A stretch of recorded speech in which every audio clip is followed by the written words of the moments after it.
partir de samedi, ça va être une vidéo TFT, puis dimanche, ça va peut-être être une vidéo sur un anime.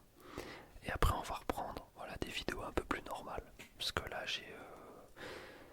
j'ai encore quelques cours à effectuer on va dire. Et justement je sors de 2h30 d'anglais.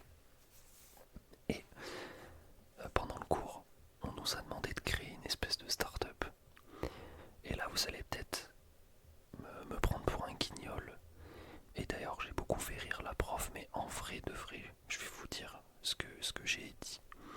Alors je vais pas le faire en anglais parce que j'ai la flemme. Mais en gros, j'avais pensé à une start-up, écoutez bien, qui vendait des croquettes pour les animaux, mais c'est aussi des croquettes qui sont mangeables par les humains. Bon, là, peut-être il y en a, ils ont déjà capté et ils voient ce que je veux dire. Peut-être il y en a qui sont encore dubitatifs, mais j'en parlais avec quelqu'un de ma classe. En mode, on fait un espèce de shop éphémère, un peu luxe, enfin très luxe même, archi luxe, parce que justement nous ce qu'on veut toucher c'est les stars, et les stars, on sait bien que plus t'es extravagant, en général plus les gens, voilà, soit ils suivent, soit ils se disent non mais t'es trop dans le futur, soit à l'inverse ils disent non mais qu'est-ce qu'il faut pas faire, ou des trucs comme ça. Et moi je sais pas pourquoi mais je vois terriblement bien une star avec un de ces n'importe quel animal que cette personne adore. Je sais pas, acheter des croquettes, manger ces croquettes et en donner aussi à son animal. En vrai ça me fait rire parce que c'est un peu humiliant de manger des croquettes j'imagine.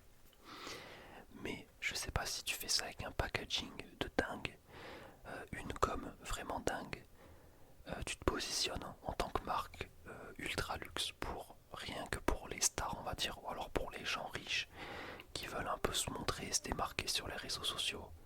Je me dis que ça peut être une idée pas conne. Après, j'irai pas claquer mon PEL ainsi que toutes mes économies pour créer une start-up comme ça.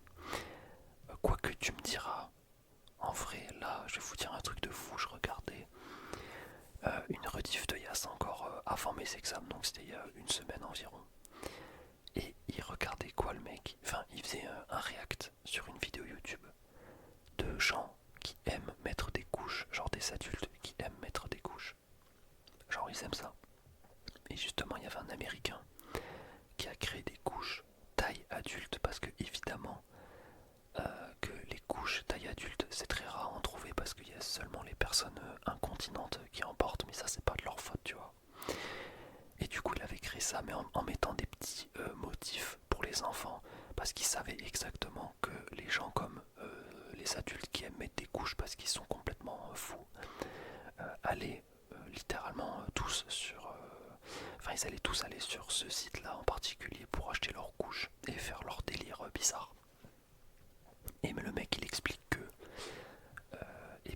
il est devenu millionnaire. Donc à partir de là, moi je vous dis que en fait il y a plus de limite. Parce que là tu dis qu'il y a un mec sur Terre, il est devenu millionnaire parce qu'il vendait des couches pour adultes à des gens qui aiment mettre des couches. Et ça fait un carton. Alors pourquoi pas vendre des croquettes mangeables par les humains et aussi mangeables par les animaux de compagnie qui accompagnent les humains, plus particulièrement les stars pour faire un peu les gens voilà, hors de la société. Ouais, je mange des croquettes, je sais pas. Je me dis, il y a peut-être un monde. En tout cas, ça a fait beaucoup rire ma classe, mais moi j'étais à moitié sérieux dans mon projet. Je suis désolé pour le bruit que vous entendez, c'est pas ma faute. Voilà, c'est pas ma faute, je vous le dis. Non, en vrai, voilà. Voilà, c'était ma petite vidéo. Dites-moi ce que vous en pensez de cette start-up. Si vous êtes chaud, je peux recruter quelques actionnaires et puis on démarre le projet. Et puis j'ouvre un pop-up directement sur Paris le jour de la Fashion Week quand il y a toutes les stars du monde qui viennent à Paris. Et puis voilà, on en reparle dans le futur. Je vous dis à demain pour une autre petite vidéo et à après-demain pour une grosse vidéo sur le nouveau patch de TFT. Et voilà pour la suite. Ciao, ciao la team.